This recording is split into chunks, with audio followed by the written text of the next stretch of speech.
થઈ રહ્યા છે ચાલો હવે પાવની જોડે ખાવા માટે આપણે પનીર ભુરજીની તૈયારી કરીએ. પનીર ભુરજી બનાવવા માટે કઈ વસ્તુઓની જરૂર પડે અને કેવી રીતે બને આપણે જોઈએ.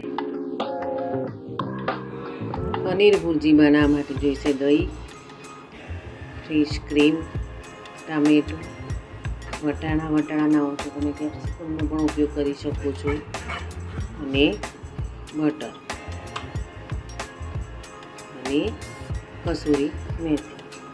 સૌ પ્રથમ આપણે દહીં લઈશું.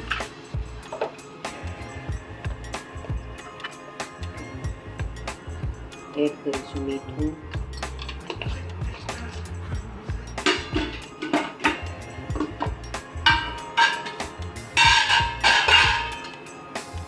હળદર, લાલ મરચું, ધાણા જીરું પાવડર, કસૂરી મેથી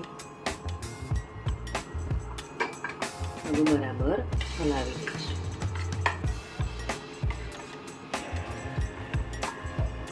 એમાં એડ કરીશું થોડું દૂધ.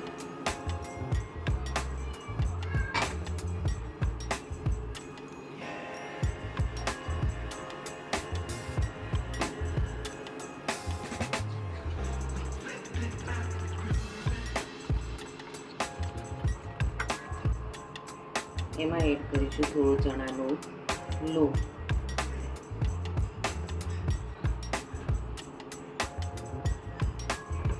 ચણાનો લોટ એડ કરવાથી દહીં ફાટી ન જાય એટલા માટે એની બાઇન્ડિંગ માટે ચણાનો લોટ એડ કરવામાં આવે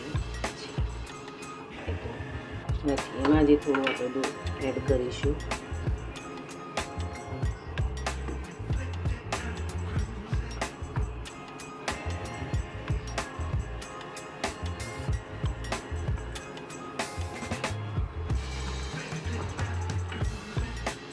હવે આને આપણે બાજુ પર પ્રથમ જાડા તળિયાવાળું સારું વાસણ એમાં એડ કરીશું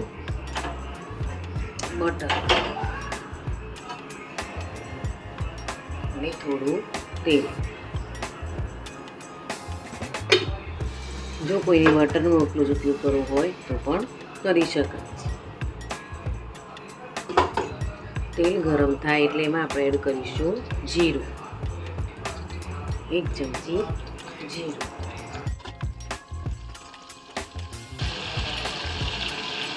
જીરું ફૂટે એટલે એમાં આપણે એડ કરીશું હિંગ.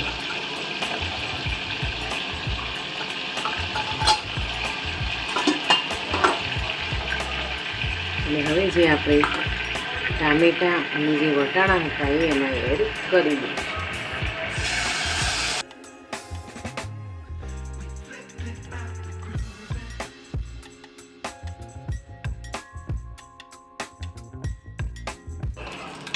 વટાણા ચડી જાય એટલા માટે આપણે વટાણાના ભાગનું મીઠું એડ કરીશું, કારણ કે આપણે દહીંમાં પણ મીઠું એડ કરેલું છે એટલા માટે.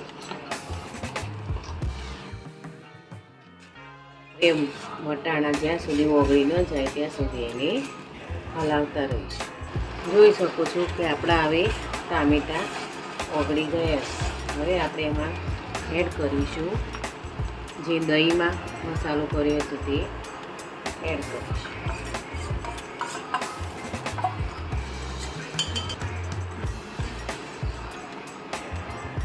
હવે એને બરાબર કૂક થવા દઈશું.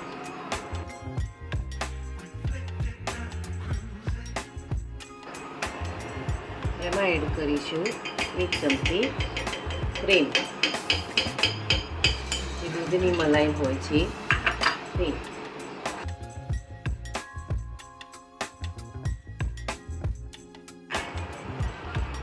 તેમાં એડ કરીશું થોડું પાણી, કારણ કે બેટર થોડું જાડું છે.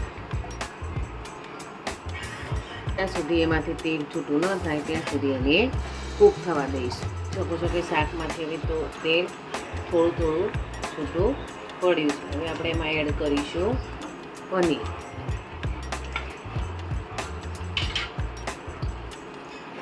એડ કરીશું પનીર.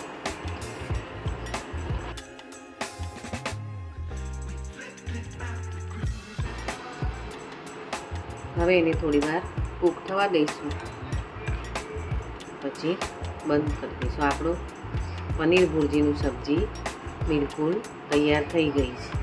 બિલકુલ રેસ્ટોરન્ટ સ્ટાઇલ ઘરમાં પણ તમે બનાવી શકો છો. હવે એને આપણે 5-10 મિનિટ કૂક થવા દઈશું. એટલામાં આપણે આપણા પાવને તળી લઈશું.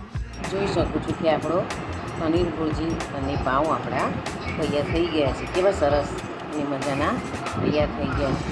હું તમને એક તોડીને બતાવું.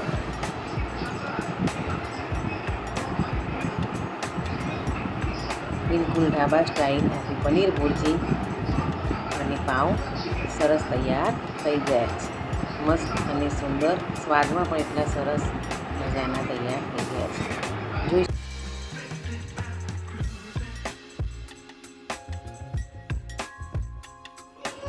આજની મારી રેસીપી પસંદ આવી હોય તો પ્લીઝ લાઈક કરજો, સબસ્ક્રાઈબ કરજો અને શેર કરજો.